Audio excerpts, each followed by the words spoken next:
वो इसलिए कि अगर हाई कोर्ट के पास जाएं या अगर मैजिस्ट्रेट के पास जाएं, वो हाई कोर्ट के पास अपील होगा, हाई कोर्ट के पास जाएं, सुप्रीम कोर्ट के पास होगा। बिल्कुल सही कहा औरिया साहब, मुझे पता नहीं है छोटी छोटी बातों का। ये कहते हैं कि मार्च रोक दो।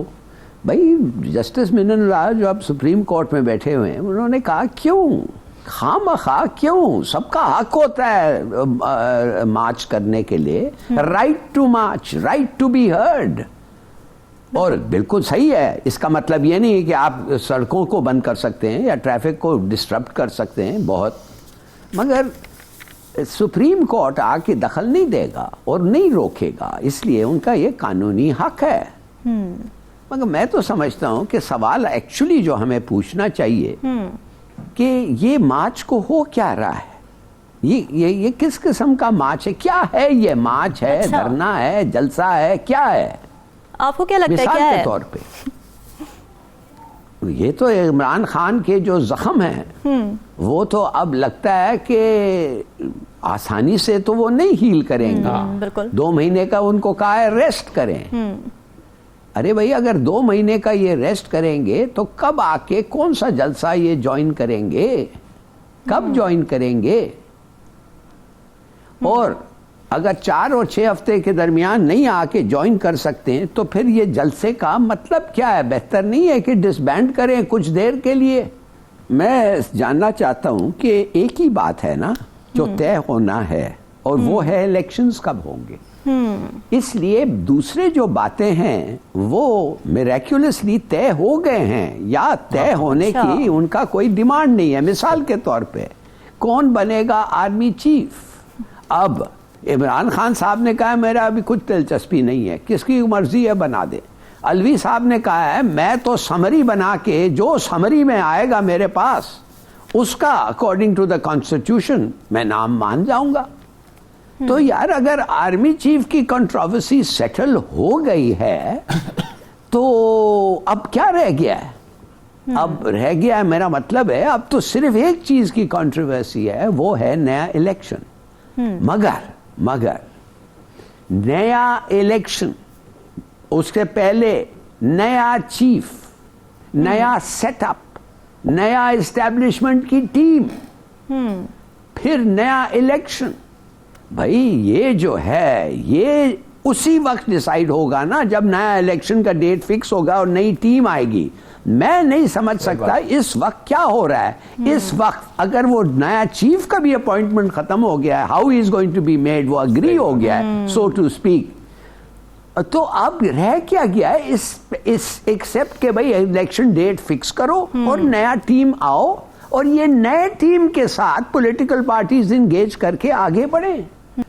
पहली बात है कि या क्या किसी को शक है इस मुल्क में?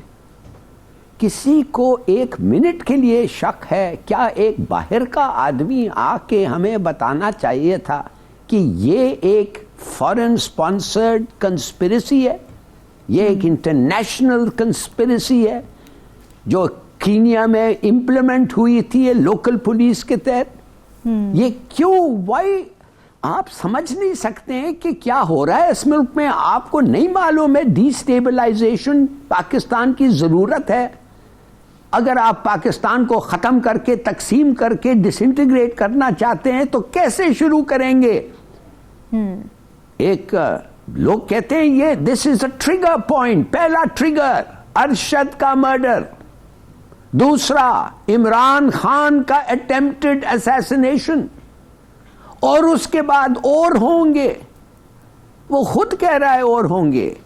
अब हमारा काम ये है, और खास तौर हमारे बड़े अच्छे जो इंटेलिजेंस एजेंसीज का काम ये है कि ये प्लॉट को अनरेवल करो, ये ट्रिगर्स जो हैं इनको डिफ्यूज करो और पकड़ो। अगर लोकल्स जो साजिश में हैं उनको पकड़ो। ये सिर्फ पाकिस्तान कंस्पिरेसी नहीं है, और ये लिंक्ड हैं ये दो, उसकी असैसिनेशन अटेम्प्ट और इसका मर्डर लिंक्ड हैं, और भी होगा आप देखेंगे। यार एक मौका मिला है आपको दुश्मन को डिस्टेबलाइज करने, पाकिस्तान को एक मौका मिला है आपके दुश्मन को इकोनॉमिक रूइन और bankruptcy steering us in the face around the corner. सब लोग कह रहे हैं 80% चांसेस हैं। आपके दुश्मन को इससे बेहतर अपॉर्चुनिटी है? और क्या आप समझते हैं इससे बेहतर, इससे ज्यादा हम लोगों को मुल्क के अंदर और हमारी एजेंसीज को पकड़ना चाहिए ऐसे लोगों को? I don't think so. मैं तो समझता हूं there is never been a more serious threat. जंग से ज्यादा ये थ्रेट है पाकिस्तान की डिस्टेबलाइजेशन का। कोई हमें हरा नहीं सकता जंग में, हमारे पास काफी हथियार हैं, मगर हमें तोड़ सकते हैं लोग with in the country, from the inside. और किया है इन्होंने सक्सेसफुली डिवाइड किया है इस मुल्क को इन ट्रिगर्स से। मैंने ना आपको कह दिया है, मेरे पास तो क्या, मैं तो इन इदारों में बैठा नहीं हूं, मगर मुझे लगता है कि ये एक इंटरनेशनल कॉन्स्पिरेसी है। ये फॉरेन स्पॉन्सर्ड हैं और मुल्क के अंदर वो गद्दार हैं जो इस कॉन्स्पिरेसी को आगे ले जा रहे हैं। जो भी उनका वजह हो, जो भी उनका वजह हो, मुल्क के लिए ये तबाहकुन है। और मैं आपको बता रहा हूं ये ख़त्म नहीं हुआ है, और भी होगा। इसलिए कि कुछ लोगों की इतनी नफरत है कि वो, अगर उनसे आप पूछें आपकी विंडिकेशन या पाकिस्तान का नुकसान, वो कहेंगे पाकिस्तान का नुकसान। वो सिलेक्ट करेंगे, चूज करेंगे, कहेंगे पाकिस्तान का बेशक नुकसान हो जाए, ठीक, मैं हमारा विंडिकेशन पूरा होना चाहिए। देखिए, हम लोग इन जो हमारे जो 1% हैं जो इस मुल्क को रूल करते हैं, हम उसके दरमियान वी हैव नोन पीपल, और या साहब और मैं काम किया है लोगों के साथ, बिल्कुल एट द टॉप लेवल। इनकी जो नफरतें हैं मैं आपको बता नहीं सकता हूं किस हद तक ये जा सकते हैं, किस हद तक ये कंस्पिरेसीज कर सकते हैं। और मगर ये भी मानना पड़ेगा कि अगर दोनों का फायदा है तो फट करके वो मिल जाएंगे। डेमोक्रेसी का वो क्या था, वो चार्टर ऑफ डेमोक्रेसी, शैमोक्रेसी जो साइन किया था, और दोनों मिलके 2 मिनट में साइन कर दिया। भाई दे हेटेड ईच अदर, वे एक एक को नुकसान पहुंचाया है, फिजिकल हार्म पहुंचाया है। एक आपके एक एनिमी को, दुश्मन को, औरत, उसको आप सक्कर जेल जून में और जुलाई में, गर्मियों का वक्त, आप उसको 6 महीने के लिए कैद कर सकते हैं। पलंग भी नहीं देते, कहते हैं फर्श पे सो। आप क्या समझते हैं किस किस्म के लोग हैं ये?